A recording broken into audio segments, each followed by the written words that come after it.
Assalamu alaikum wa rahmatullahi wa barakatuh mes chers frères et sœurs.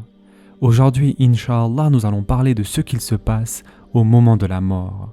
Yani, quoi que nous fassions, la mort viendra à chacun dans une apparence qui correspond à l'image de la vie qu'il aura vécue. Pour certaines personnes, ce sera un moment de fête. Pour d'autres, ça sera un voyage cauchemardesque rempli de malheurs. Ainsi, les anges viendront prendre avec douceur l'âme des croyants sans aucun mal en leur annonçant la bonne nouvelle. Et en effet, Allah Azza wa Jal dit dans le Coran, « Ceux dont les anges reprennent l'âme alors qu'ils sont bons, les anges leur disent « Paix sur vous, entrez au paradis pour ce que vous faisiez. » Sourate An-Nahl, verset 32. À ce moment-là, mes chers frères et sœurs, les rideaux devant les yeux se lèveront et les anges apporteront les bonnes nouvelles aux croyants.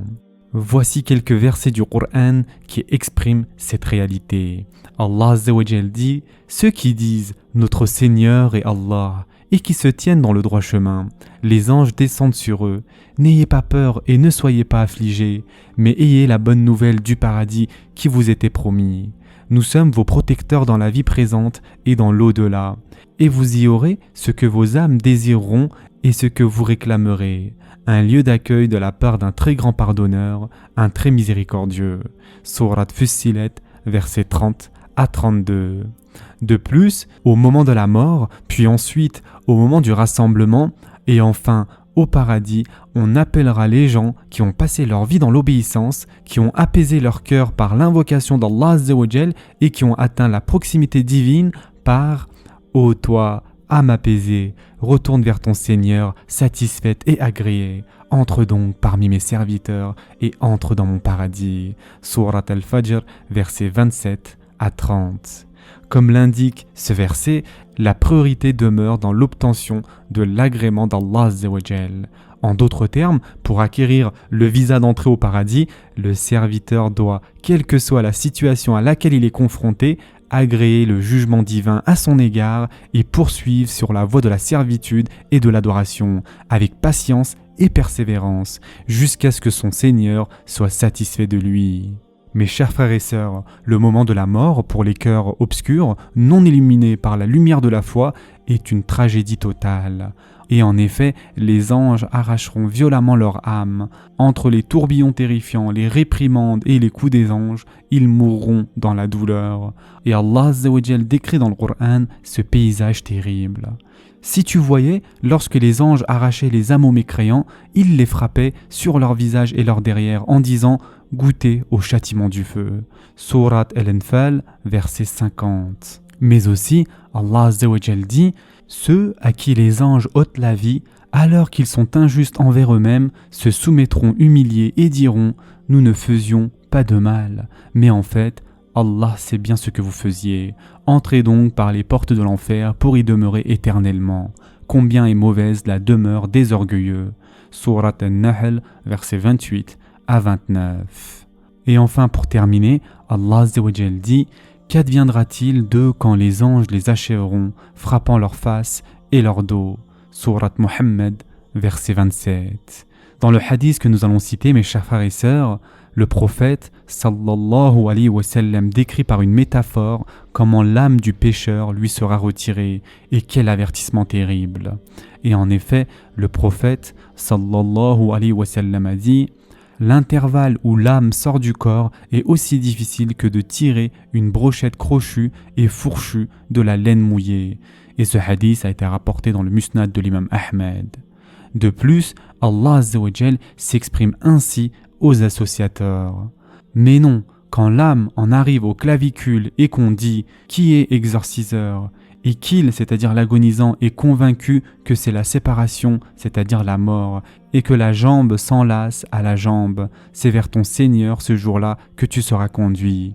Mais il n'a ni cru, ni fait la salate. Par contre, il a démenti et tourné le dos. Puis, il s'en est allé vers sa famille, marchant avec orgueil. Surat Al-Qiyamah, versets 26 à 33.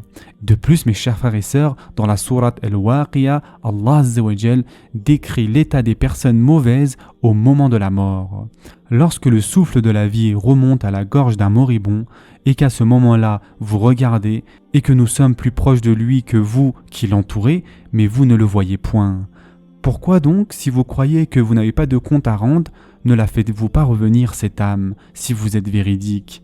Sourate Al-Waqiya, versets 83 à 87. Mes chers frères et sœurs, sans aucun doute, toute l'humanité s'inclinera et se soumettra inévitablement devant la volonté divine. Même ceux qui se révoltent avec orgueil et obstination contre les ordres divins, à ce moment précis, ils ne pourront en aucun cas faire opposition.